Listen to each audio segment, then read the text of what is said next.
It's cool of you all to join. We're happy to see so many people in the meetup. And in addition to all the people who are here, there's also a bunch of people in the kitchen. There are some people joining us on Zoom. Hello, people. We see you sort of, and you definitely see us, but you don't see the rest of the group, so you're gonna have to deal with us.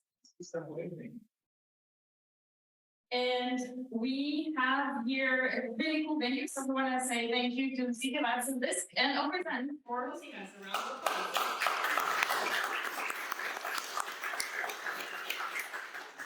Hi, good evening. Great to see you. There's so many faces on a Sunday evening, even when it's sunny outside. So thank you for coming. Let me introduce myself.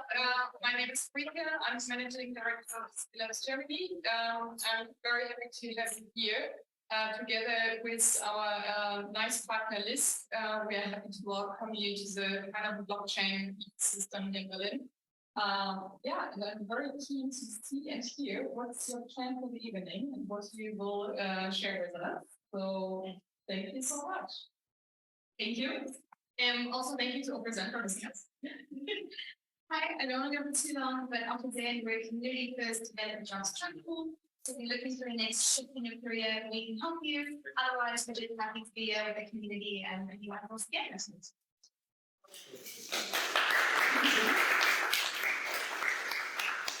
I would like to call out our audience for being lazy. We had a form where you could submit questions, but nobody did that. So I'm here to do the job for you. I've been collecting questions from our panelists. I got this too. I'll start singing. I still get some questions and need them. But my wife's coming. So the people in the back, for you, we're holding this one microphone. Panelists, this is the brief for you all. We're all 5 of us are sharing one microphone. It means I'll be asking questions and we'll be kind of passing it around. So don't give me too much stage time. Please introduce yourselves. Bill. Hey everybody, my name is Bill Kennedy. I have a little company called Ardan Labs. I've worked with Go since 2013. That doesn't mean I can answer any of these questions. This means I've worked with Go for almost 10 years.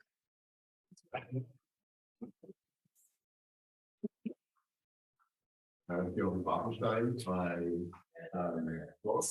My life has been defined in the last 10 years by working on Prometheus, which was one of the early serious programs implementing Go, which means I also did a lot of Go.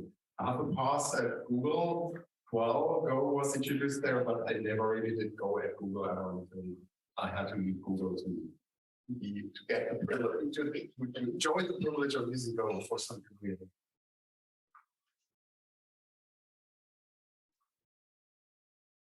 Hi there. My name is Julien. I am in France. And I've been a Go for about since 18 or something like that. And I guess I use Go for development, but also for security tools, I guess. I know about bounty hunter as well. That's all I need to know. I'm Marian and I'm a senior software engineer at Flex. I've been working with Go for the last 7 years, and I consider myself a polyglot developer, so writing in Go, Java, JavaScript. I recently published a book on building modern CLI applications with Go, and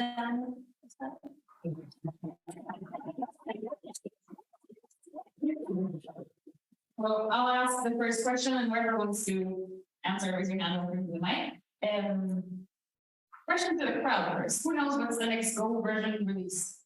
Is it 1.2? Raise your hand. 1.20. What's the next Go version release? What's the upcoming one? Okay, it's 121. Yes, fine. Good. We're all on the same page. What is your favorite feature in that upcoming one? I'm most excited about Slav, which is the new structured logger that's coming in. In fact, I ripped Zap out of my service very close to 2 weeks ago and replaced it with Slav. It's a cool talk at this conference from Jonathan Amsterdam about Slav. And I'm not going to ruin it for him, but it's very cool. I mean, I have the release notes yet, so I'm not sure what features I have. To my shame, I must confess, I'm the same kind. So there's one other cool thing coming in 121, and that is the for range loop is getting that new semantic. So the variable that gets a copy of every value now becomes a unique variable in every iteration. But don't worry, if your go.mod says 120, it will continue to behave as it does today. That's actually perfect segue to my conference talk about breaking changes.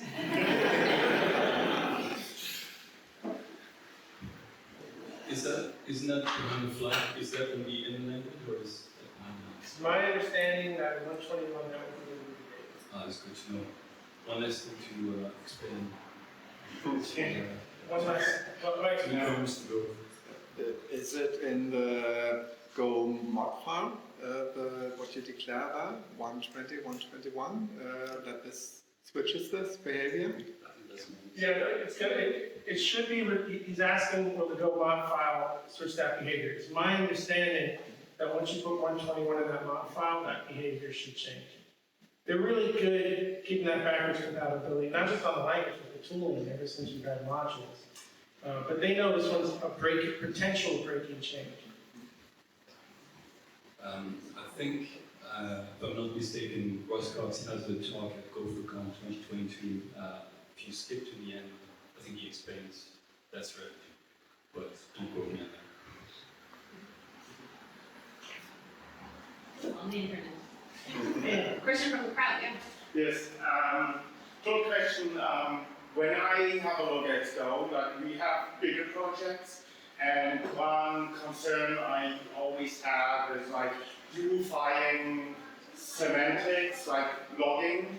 I think the current log, basically Go log implementation, does neither provide like an interface that can be implemented somewhere else, nor does it allow you to, I think you can set it writer or something, but I think Go sometimes lack of this idea of how can I unify specific semantics across big projects. Is that something you're listening to, or is there other aspects you would like to see in that area? I'm not sure I fully understand the question. I think you have like one library using Logras, where you have like a MySQL driver that's actually using its own logging, and like integrating your logging into libraries is one of the first steps you always have to do, and having like a standard logging interface coming from Go would basically make it go away, right? So let me just say a couple of things from my experience. The Go team, when it comes to the standard library, has really focused on giving you the bare minimum things and surface area APIs, with the idea that you'll make that your own. They don't like these higher level APIs. They kind of lock you into what they think.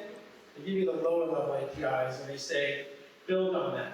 So the same thing now with SWA, right? It is a very lower level, bare minimum API that you can build on. Now, they had to make sure that it was performant, right? And in that area, they don't want it to be allocating every time you call it. So they've done a lot of work underneath it, the simplicity of it. There's a lot of complexity underneath it to prevent those extra allocations. Now, when it comes to anything related to an interface, that's an automatic allocation. And you'll learn in John's talk that they went with a concrete type for that entire implementation. But remember in Go, if you want to extract something, you can define the interface anytime you want. So nothing's stopping you from defining your own logger interface if that's what you want, and then defining your surface area for the API. Personally, I don't think we need a logger interface because too many people have too many different needs. I rather have when I need the logging, I ask for a function that takes a string, and I ask the caller to implement that with whatever logger they want, and just give me the function and I'll call it. And that's simple. Yeah, same right here. I think because interfaces are implicit, you don't have to declare the interface. The interface is just, you could make up the interface is just this method, like accepting a string and logging it, right? So I mean, I have this problem of course as well. How do I write a library that people can generally log with, and then you say, okay, this is the one method you have to implement, and then I'll accept it works, right? And the other thing also, right, just agree on the standard language tries to give you the bare bone minimum, and I think, I mean, many mature languages have this super rich ecosystem of thousands of different implementations for the same thing, and of course you cannot prevent this to happen in Go, but like let's say the testing is really minimalistic, but it kind of works, but many people want to use like richer experiments, like a experiment or something. But like other use. For example, in Prometheus we use this and it's great. But I personally I try to tell people you can use this in the like Prometheus code base because that's the code base of the Prometheus server. But I was maintaining the instrumentation library which is used by gazillions of people, and I don't want them if they read the code to learn another test framework. So I have insisted on just using the bare bone Go test framework because it's code that many people look at. And that's like more important to stick to the simple things that everyone already knows. And as more specific your code is, and as like the triggers are more specific, you can go well and do something that is closer to use. What you said, like people have so many different detailed use cases that it's hard to have this one solution. But it becomes more important for code that many people. Okay, does that make sense to me? Good. Yeah, I just wanted to say like the beauty of Go is in its simplicity, and I think that's why they wanted to keep it that way. But yeah, use it like a building block so you can build upon it. I can't remember whether it was Brad Fitzgerald or Wes Cox again. I think at some stage, maybe after they introduced internal packages to the ecosystem, they had regrets. They thought the standard library was too big for its own good, and if they could, I think they would remove stuff at this stage. But of course they can't because that would break the compatibility guarantee. But yeah, I think as well the Go team really takes its time. I think that's great. You don't see that a lot in the software world. We only got multi-errors in 120, and God knows people were doing like they had loads of different ways to do that, and it's only coming now. So good things take time. As for logging specifically, I'm not sure. It's like pretty fast. Let me add one thing. Rob Pike says no means maybe, but yes is forever. And with that sort of design philosophy, that's where some of that, you're careful. So when I think logging, I think of the word policy. You're setting a super strong policy here. Because if I don't want to use the same logger or logger interface you're using, I can't use anything you built. So do you want to set that level of policy in the packages that you're building? Sometimes it does make sense because it's specific to a project like you were talking. But other times it's like, that policy is going to basically make this thing useless, except for myself. Before we continue, does anybody of you want to drink something? I know I have my water and I will not survive without it. Bastian's open. Say good morning. It's okay for now. Say change mind. And break the character. As we were talking about this, you said something about, somebody said in the crowd something about one thing less to teach. Which brings me to my next question. Some of you are teaching in this upcoming conference, some of you are speaking. So maybe focus question to those who are teaching. What is something that you notice beginners are struggling with when you teach? So in my class, one of the things I struggled with, it took me years to figure out what is a good solid project structure. How do you organize not just your project and code, but the package APIs you're building? How do you design a project structure that lets you set guidelines and policies with the right design philosophy so you know when you're making a mistake? and you can catch that kind of stuff. It's taken me years to get there. I think that's one of the cool things I'm teaching in that service class. But there's, I don't know if it's USA, there's 1,000 ways to skin a cat, right? So it's just one way that I know works, but it's not the absolute only way. I'm not teaching at the conference, but I've taught C++ in my previous life. And I can tell you, like such a mature, feature-rich, organically grown language, it's so hard to teach because, I mean, you could force people to limit themselves to a subset of features, but then they read code of others. And like, it's even if in Go we have this like for loop where we say, this is a bit weird and now it's better. But like, do this like times 1,000 and it's still not C++. It's so easy to learn and I guess to teach. And that's I think is the biggest feature of Go is that it's easy to teach. So there's one thing that I forgot to say. I do teach Go as well. And one thing that beginners struggle with, especially beginners who have experience with a traditionally OO language, they have the curse of knowledge and they understand interfaces in a certain way. And then when you explain that interfaces in Go are implicitly satisfied, people get lost. And paradoxically, it's people who have never heard of interfaces who get it straight away. They don't have that curse of knowledge. And one other thing is, it's difficult to slow down people because they want to jump on the Go keyword immediately. You have to slow them down and tell them, you need to pick your channel capacity properly.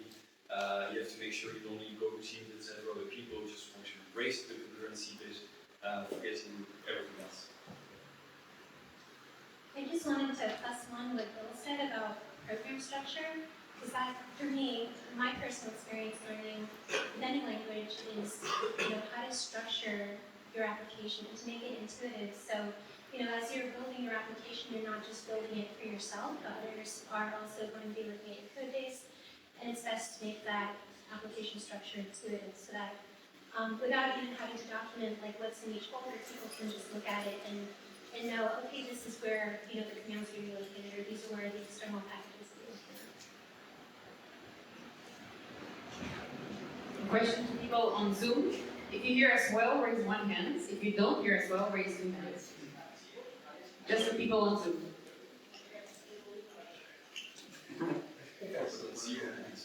One hand, so we should speak a bit louder. Thank you for the feedback. Somebody turn on their camera to respond. We appreciate that. Follow-up question, and I want to ask you, Marian, and then I would like to ask everyone as well, but especially for you. Do you think this will be different with AI? Like learning the language. I think the big thing with like AI right now is like, how do you structure, the question that you ask, for example, like in ChatGPT. So how do you interact with artificial intelligence in the easiest way so that you get like a response that makes sense? So learning how, to interact with computers, not just, for example, with a CLI, you need to understand, the structure of how like an application works as far as like what the command is, which would be considered like the verb, and then what an argument would be, which would be like a noun, and then a flag, which is more like descriptive or like an adjective. It's all about language and how to speak to like an AI chatbot or a computer. So it's learning that language. So it really depends what you use AI or, in Marian's example, ChatGPT for. Popular doesn't necessarily mean judicious, and ChatGPT tends to err on the side of popular. My work in security, I can tell you, don't ask ChatGPT for security advice. I think if you use something like Copilot, it benefits, what to say, the popular, right? If there are a lot of patterns out there that are very frequently used, but they're still good. And I think I would like to believe Go has the strength because there's such a big consensus about what's dramatic and how you use it. And I mean, I haven't used a lot of Copilot yet, but people tell me, for example, if you do Prometheus implementation, it like does all the boilerplate code, which is so annoying because it always sometimes performs, right? And it does it so nicely. It even comes up with reasonable help strings and everything. And like, if those patterns are established and they're actually good, I think that helps. Then the whole like machine learning part can help a lot. If there's a lot of like urban legends in the corpus, then sure not. But maybe Go is suitable and have like a lot of pretty sound. So here's my favorite quote about ChatGPT. It's autocomplete on steroids. And when I think about it that way, it starts to like make some more sense to me, right? But one of the things I teach is you gotta have 2 different hats on at any given time if you're a software developer.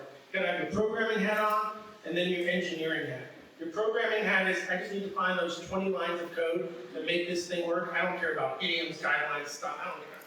Just give me 20 lines of code. The other side is, now I've got the 20 lines of code. How do I integrate that properly and build it out properly from an engineering perspective into the products so it can be maintained, managed, and debugged at some point? These are 2 different things that you have to do. I think right now ChatGPT is an amazing sidekick for programming. This programming is something I can't teach. I can't teach anybody how to be a programmer. That is really difficult to teach. But if you give me the 20 lines of code you found, I can teach you to be an engineer. So I think ChatGPT is going to really help us be productive on the programming side. I'm already seeing that. We just need everybody to understand that you've just done some programming. You're not done yet. How do you now engineer that into a product? My personal opinion is that Go is one of the languages that will survive the other side of this AI prevalence. Yes, here. So we talked a bit about the future of Go and maybe more people learn of it and so on. Jump back to the past. Why do you think Go was invented? What languages was it replacing, or is it replacing? What tools are better written in Go? Well, yeah, you start. Because of my history. I mean, I think this is a nice philosophy exercise. So why did Google come up with Go, right? If you have been at Google, I don't know how you by now have been through that, but and you have tried to introduce your favorite language to the canon of languages, it doesn't work, right? They tell you we're using Python, Java, and C++, and that's it. And all those languages are great. They have like they try to hire all the important people for those languages, but they also hire people who are like really expert in other languages just because they wanted their brain power, but they forced them to program one of those languages. And then Go came around and was suddenly language number 4. And why? And I don't know. I haven't followed what's happening. I was an SRE, and the SREs were not happy initially about Go because there's garbage collection and that's horrible for latency. But it became better, whatever.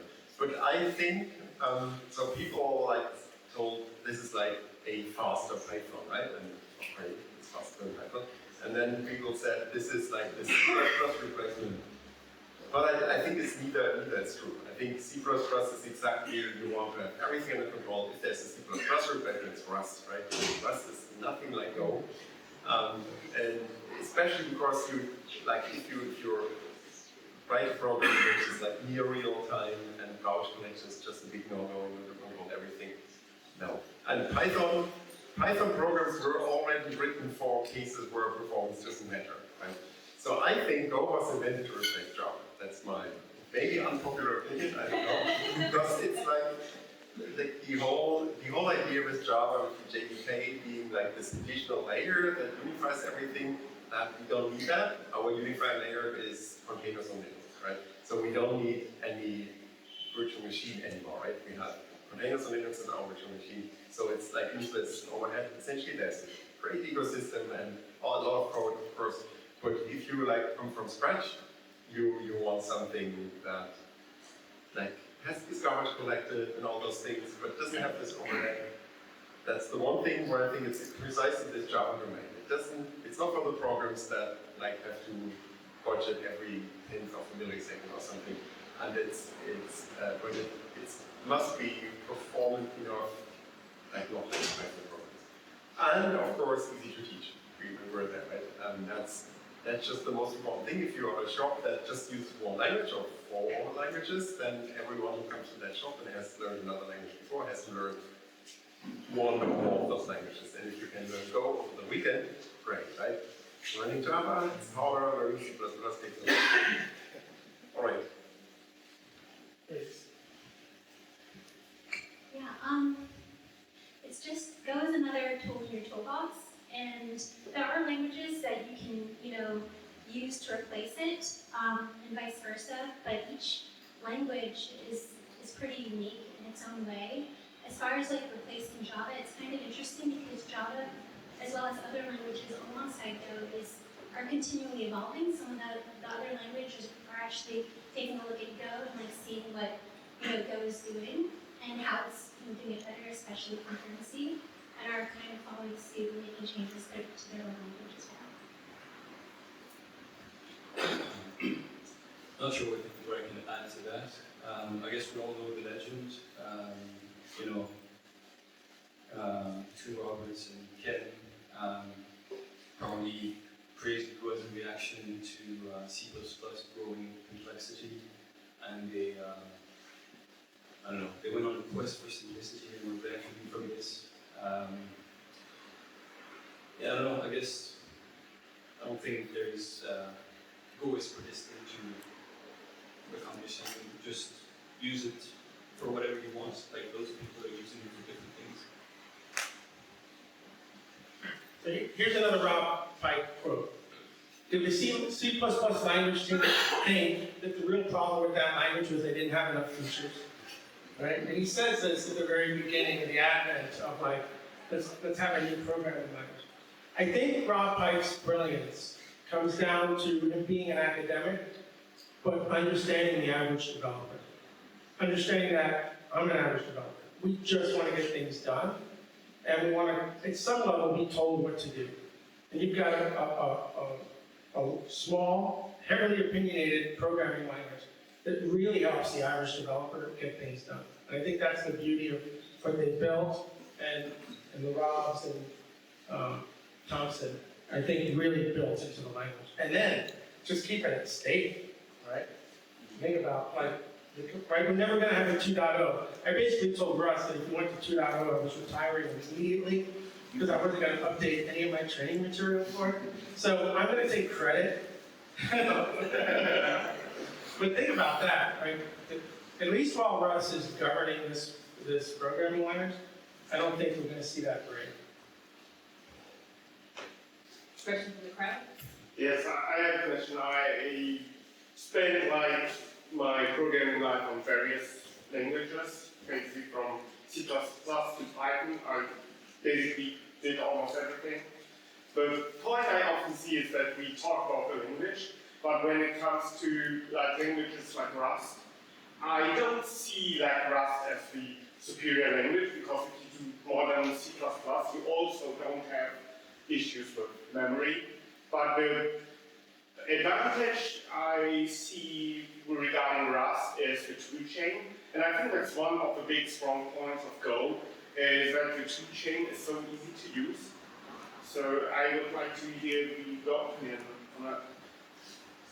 So he's asking about Rust versus Go in a general sense, right? And why use one? Russ Cox was just on a podcast, and his answer to that question was, if you can't pay for garbage collection, use Rust.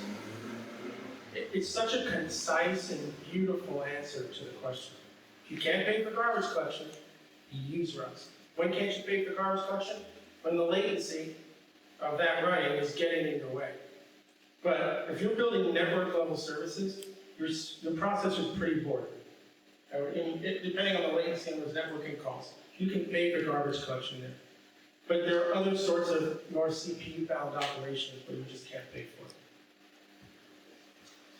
It's also fun if you look at the GopherCon case, how they use like low-level thing that Go wasn't really meant for, where you ask yourself, why did they actually use Go?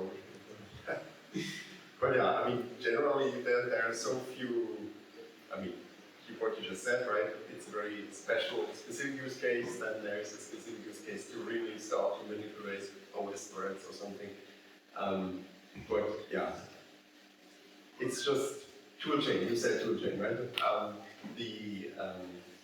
And thinking about this, why Google invented it, I mean, Google had perfect toolchains for all the languages. That is, I guess, one of the reasons to have like a limited number of languages that you can perfectly tool for those languages for your use case, right? And Google C++ wasn't like general purpose C++, which all the physical features was like a very restricted feature set. And all those toolchains, like they had profiling and everything, it was all in. And the beauty in Go is that they used this experience, and I was there at Google, but I wasn't witnessing that, right? So I'm just speculating from what I see, that they just put all this knowledge and put it into this open source language where everyone could use it. And like this idea, I start the program, I mean, my first Go program, you can just like import this import thing and I can do profiling. What? Like that was, imagine that with like C++ or in bad old days you have to pay for like expensive license so you get a profiling version of the language or something. And it's all like built in, of course, in their very way, how they want it, but it's a way that was great for small people, that works for large organizations, for open source projects. And yeah, that's pretty cool. But also, like, I don't think it was a reason they wanted to replace it, because they only have the tool, right? It's just they wanted this new language, maybe replacing Java mostly, but also fulfilling exactly their use case. And then they have the tool chain for that as well, and we can all benefit. So people love to pit Rust against Go, but there's room for both languages. I think Rust Talks again co-wrote an article, it was in the ACM, where they actually compared the advantages of both languages and stuff. So there's room for both languages, but if you consider the languages themselves, forget about the tool chain, okay? Don't try to compare the two chains. I think most people would agree that you're going to get, the average person is going to get functional in Go in a matter of, let's say, weeks, maybe days even. I'm not sure if the same can be said of Rust. So the learning curve in Rust is much steeper, and that's something, I mean, if you're going to bet on Rust, maybe that's something you should take into account.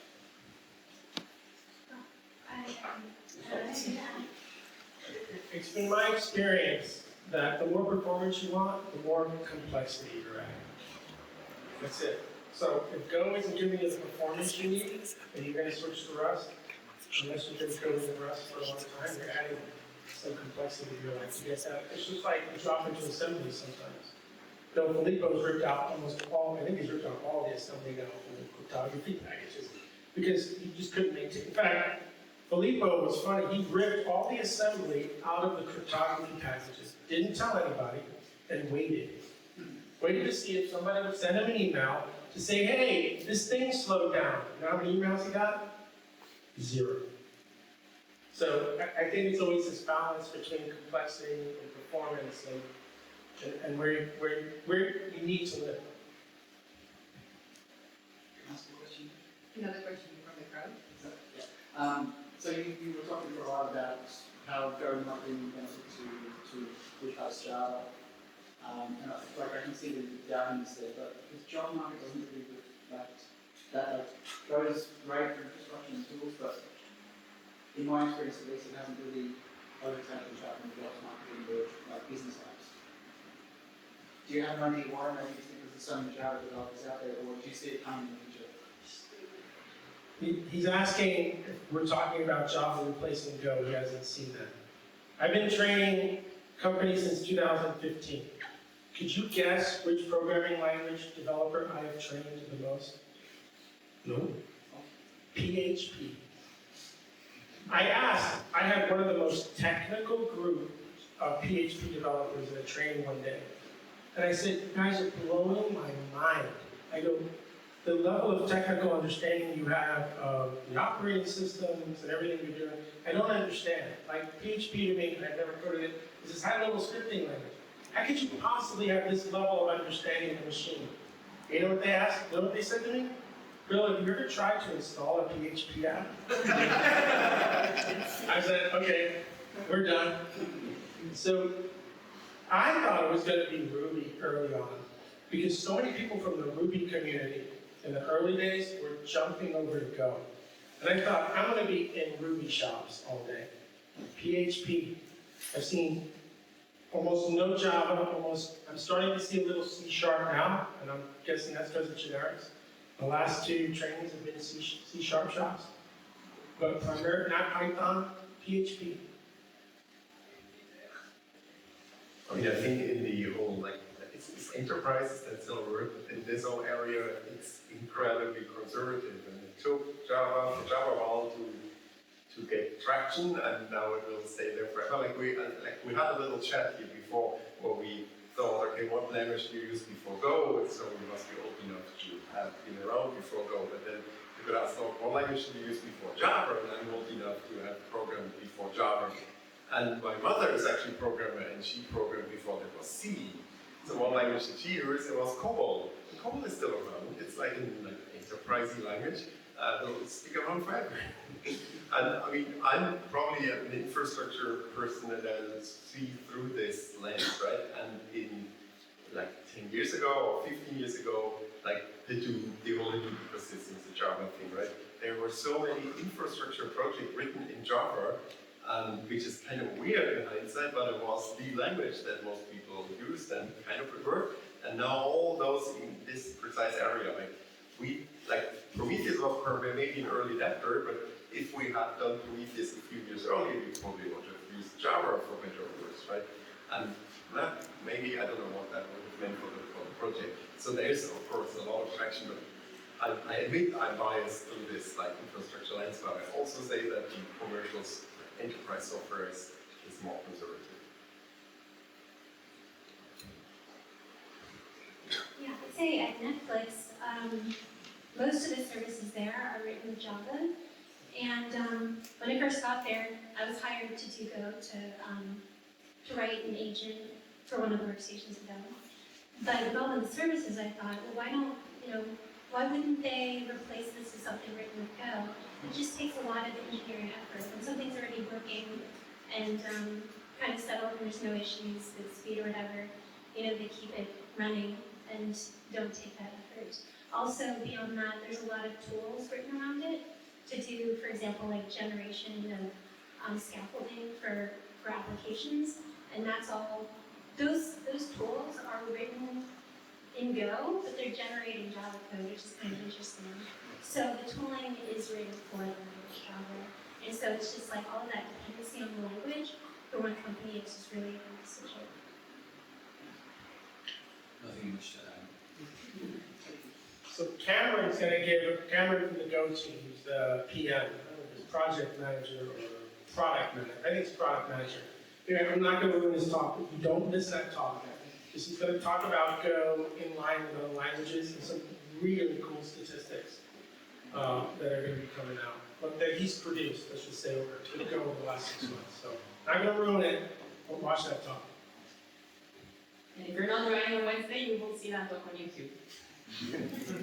One question from the crowd. So it touches on the same subject of enterprise being conservative. So to set the scene, in Saudi Arabia, our companies, they love Java, they love C#. And to try to talk them to some Go tool, once they hear the word that the language is Go, that the tool is written in Go, they're pretty much taken aback. But at the same time, they use Kubernetes because they don't know what it's written in. Now, how do you, and I guess maybe Bill would have some idea, how do you break such fear and how do you try to introduce Go into their mentality or mindset, get them to accept the fact that this language exists and it's good for you to use, and the tool that's written in it isn't really that bad or worse than Java? He's asking, how do you convince an enterprise company that is completely sold and being successful on C# and Java to start looking at Go? There's two thoughts here. One, if that code base is heavily dependent on generics and templating in those languages, don't even bother. Because that's, for right or wrong, that's how they're building these large systems, and they need that, and Go isn't gonna give it to them. So all you're gonna do is put them in a state of high levels of frustration, because they can't do what they used to be able to do. They really don't know how to do it any other way. Now, if you're dealing with code bases that aren't using those heavy abstractions, then I tell this to everybody in the shops. When a small problem shows up, spend the 2 days and code it in Go. And show it to your manager and pray that they're willing to look at it. And then you have something to compare it with, and then you can have that conversation about the amount of time it took to build it and all of that. I've seen that be very, very successful. But you gotta find that small project that you can code in 3 days or something to prove the productivity gain that you got and then the performance. But if they're using all those heavy-duty features from those object-oriented programming languages, they can't switch. This is not an option. Yeah, I mean, that platform that I denotes as overhead, I mean, it's a very powerful platform and there's so much cooling around it. So of course there's inertia, right? It's just if you start a completely new project, a new startup, why should you do that, right? But in like an enterprise company is kind of the opposite. It's legacy software all over the place, and I don't mean this in a bad way. Legacy software, the software that works. You said that? Someone said that, right? So I completely understand that this is like super hard to get away from. Also, I think that in those areas, it's not super performance critical. The typical enterprise software doesn't have a billion users, which is different from, let's say, Google, or even like, let's say, SoundCloud, which sometimes has like 100 million users or something. So that's also where it doesn't matter if there are layers and layers and layers, right? I mean, if you run your JVM in a Linux container, which runs in a kubelet on a virtual machine that runs on a bordlet on a real machine because it's TCP, that's just normal these days, right? I mean, it's triples all the way down or something. Anyway, I'm losing that up. I was going to suggest training as well, because I think even if something within your team is written in Go, then you can present it to them. Sometimes they'll say like, okay, well, you know Go, but like, what about the rest of your team? So I think to encourage like your teammates to check out Go and also to learn it, and then the more developers on your team that feel more at ease like programming in Go, I think that would help shift, the next service being in Go.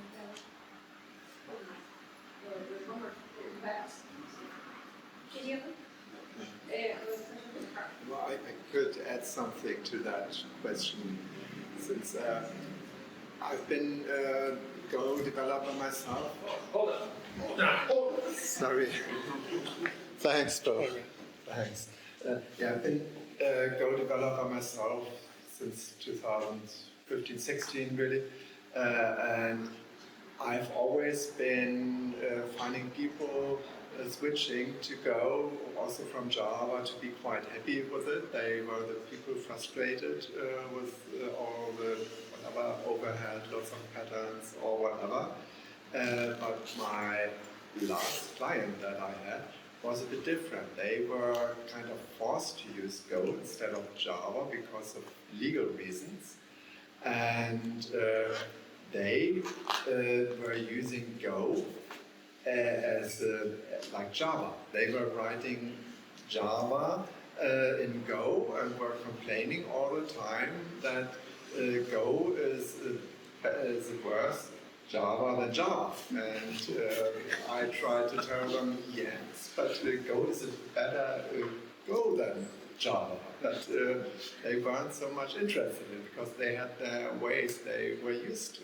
And they didn't work so well anymore, and things felt more awkward and so on. And this is the hurdle that we have to take somehow. And this mind shift, this is the really difficult thing, and you can't force it on some, because the result is even more ugly than the result that you want to replace, and that was already really ugly. And yeah, sorry, sometimes even the best intention doesn't help. You need to have a mind shift and people being enthusiastic about it. I think there's no way around it. Quick story. I'm doing a training in Singapore for an energy company. And I walk in the room, big room. There's like 100 people there. And I'm having the worst training day. Find out that this is a Java shop, no big deal. But the one advocate for Java, the one guy doesn't want to know nothing about nothing, he's sitting front row. And for 8 hours, all this person is doing is making me miserable. It's making the whole room miserable. So I get through the day. Before the class starts, I go to the manager, and I find out that management wants them to switch to Go, and nobody in that room wants to code in Go. So I tell the manager this is a problem. Then I talk to one of the head guys, and he's right through the telling me this. So the manager is in this room. Before class starts, I say this to the classroom. It's my understanding that that man right there wants you to code in Go, and none of you want to do that. And you two have not taught. I'll go home right now. But you two this room better talk about what they want. Because if you don't want to learn Go, I don't need to be here. The room is silent. And suddenly the manager starts talking. And that guy starts talking. And for a half an hour, this room is now talking about what they want. And then I get to inject why I think they should at least learn Go. And after that half an hour conversation, I had 2 days of the best training I ever had. Everybody was now receptive, they wanted to hear it. Whether they were going to use it or not was irrelevant, but the entire room shifted. I wasn't the enemy anymore, I was somebody that they wanted to listen to. And so if management is not in line with everybody else, you're going to have these struggles. It never works for me. I've never seen it work when it's coming from the top down. I'm in a new client right now. They're a C# shop. It's coming from the top down. And I'm seeing some of the same issues. We're in there, supposed to be the Go experts, building stuff, trying to teach them, and certain teams don't care. They don't want to be there. They don't want to do it. So life is too short. Why do we have to sit here and all be miserable for the next 6 months? So there has to be, the team wants to do it, management's okay with it, and then there's some sort of end game where we're going to at least evaluate when it's done. But to his point, if you're going to try to write Java in Go, it's going to be a miserable time. There's still room in Bill's workshop. The big room where the main stage is going to take place, so 130 seats. Most of them are taken, but few are still available. Good. It's very good. Tell me the numbers. Let me open the mic. Wait, somebody had the hand over there. Oh, First hand. First hand was over there? All right. Hold on. About to present to GopherCon Talk Europe. loud. Right in front there. Thank you. You're about to present to GopherCon Europe. Can you share more details about, first, what do you hope to gain from it? And then how did you come up with your topic ideas? And how do you prepare for your presentation? You're interested in talking next year, I hear. So how can we help him get prepared for a talk next year? We'd love new people on stage, by the way. You didn't want to answer the question? Because I'm not on stage. I'm not crazy. I don't give stage talks. I do 8-hour workshop. Only when you need me to fill in, and we don't have that this year. Here's okay, let me just say this. I hate stage talks. You know why? Because you pay good money to have that speaker fully prepared to be up there. It's a lot of work. I'm lazy. So I like going into the workshop, even if it's 8 hours, and having fun, running around and doing. Now, they asked me to fill in. There's no. Now I'm like, right? You give me a pass. They just asked me to jump on stage. It's a lot of responsibility to take a stage talk. You really got to prepare. You got to do your notes. You got to do your slide decks. You really got to take that seriously. People are paid to hear you talk. You should be prepared. How do you feel about that? It's a very personal take on this. When I was younger, I was often on stage or like playing music. And that kind of disappeared when I got into this bloody computer job. And then I had a job at Google, and Google was very secretive. I mean, it's still very secretive, but I was 10 times more secretive back then. And I couldn't even talk about the tools I'm using with my friends. And I kind of lost this whole skill of being on the stage and interacting with people. I mean, before Google Lab was doing this training thing, and this was also very fun, and I liked it. And I like to interact with people. And then this Prometheus thing came along, and I kind of felt I have to tell people about Prometheus because this is only what the only five people in the world know about it who wrote it. Right? And from then on, I gave a lot of talks, and I like it. It's fun for me, but it's kind of a stage performance in a way, and I also don't avoid work. I make it very hard on myself because I usually never give the same talk twice, because that's boring. So it's usually a videotape, it's on YouTube, so why should I give the same talk multiple times? Although, funny enough, the audience often likes this. Like if I try to get the newest and spiciest things into my talk, although I lose many people. Many people just want the basic introduction to X, right? Which is, why don't they just watch you? Anyway, so the talk on this conference was really like, I had maintained this information library for Prometheus for a long time, and I went into, I had a lot of lessons learned, experiences with breaking changes or how to avoid them, and I thought this would be nice to give a talk. And then I went to our local Go meetup, which Natalie also organizes, and did like a rehearsal. And I said, listen, this is like a friendly crowd, it's not like too many people. I have this idea for a talk, I have prepared it, it's a bit sloppy right now, but I can get an idea from you if this is interesting. And then I gave the talk, and it kind of worked well, and then I said, okay, I'll take this, I'll take your feedback, refine it, and submit it to GopherCon. And that's how I find my topics, and it is a lot of work, right? Also, because if you don't give the same talk all over the time, or almost the same, you really have to rehearse it. And it's, I give every talk 10 times to myself before I get on stage. It's work, but I like it. It's fun work. It's like practicing piano for This is my first GopherCon as a speaker and as an attendee, I guess.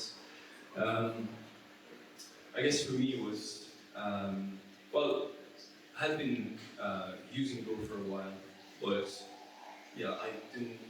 I felt like I needed to meet my heroes, and it feels like it feels a bit like an out-of-body experience right now. So maybe that's what I'm for. But as for the topic, or if I have ulterior motives for the talk, I think it's more about scratching the itch, you know. Just pick a topic you're interested in, and you may think that you have nothing to contribute, but you have your own perspective, and that's novel. That's pretty much it. So this year I'm actually teaching a workshop, but I have given talks in previous years.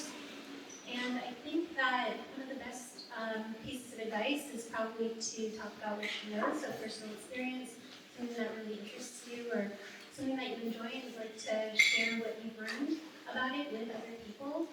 And also, if you feel like you still are developing that skill of public speaking, it's good to do several rounds of practicing, like at meetups before the actual bigger event. And make sure that you take your time with your slides. The pacing is really important, and also when you're practicing, you'll get a good idea on the timing, like if you feel like you need to add more information or take some information out. But practice, practice, practice. Just one more thing. I think writing magnifies your thoughts. So writing it down as a blog post, even if you don't publish it, might actually help you. That's what I think. There are 100 active, which means meeting at least once a month, active Go meetups worldwide. They need speakers. Ardan Labs also is a place where we have speakers coming to practice for an hour at lunchtime, called Lunch and Learn. So if you ever talk and you want to practice it and you want that feedback, I've got at least 101 places that you can do it at. So reach out to Bill at GoBridge.org and say, I need some practice. We'll definitely connect you with local meetups. You can do those talks virtually, you don't have to physically be there, and get that feedback and practice. When you see me, to be fair, when you see me in training, I've done that already probably 100 times. I'm practicing throughout the whole year. It's not just completely on the fly. I'm trying to make it look like it's on the fly, but it's practice. And you have to do the same thing with these talks. And so on behalf of you all, you get for that a customized t-shirt with a GopherCon print. And the chance to be in Europe with lots of cool Gophers. In order to make our time commitment to the venue, one last question. So I know you had a question, I'm sure more people had. Maybe we'll have a chance to do it here in the afterwards time, but one last question for this panel. What is a cool tool that was written in Go that you all like, that you use? Don't listen to something recent or your favorite tool. Who hasn't gone first at all? Yeah. I'm biased because I've been using it a lot this past year, but GoBridge. So if you're writing a CLI tool that might be a bit complicated and you just want something to get started right away, they have a CLI tool which is really great that you can install, and it just generates the scaffolding for your CLI application, and you can easily go from there. So there is this initiative called Project Discovery, and they have a suite of tools, security tools. One of them is called Nuclear, it's written in Go. And it's great, it's a vulnerability scanner pretty much. If you haven't heard of it and you're interested in security, check it out, it's pretty good. So much for Prometheus, I have to mention Prometheus. I used to, my philosophy was I don't just want to try to imitate Prometheus, I want to also use it. I want to stay faithful to my SRE heritage and always run large-scale production systems. That has changed for age and health reasons. I'm now more focused on just doing Prometheus in limited time. So I'm not even sure what are all the cool tools out there right now. I remember when I was still running the large-scale production systems at Grafana Labs, that Tanker is this nice tool that manages your JSON head to deploy it. It's kind of, instead of Helm charts, you use that. And it was written by a 17-year-old intern and kind of changed this niche of the industry. And I like this a lot. And it's a good tool. There's this blog series that's being written about building an operating system in Go.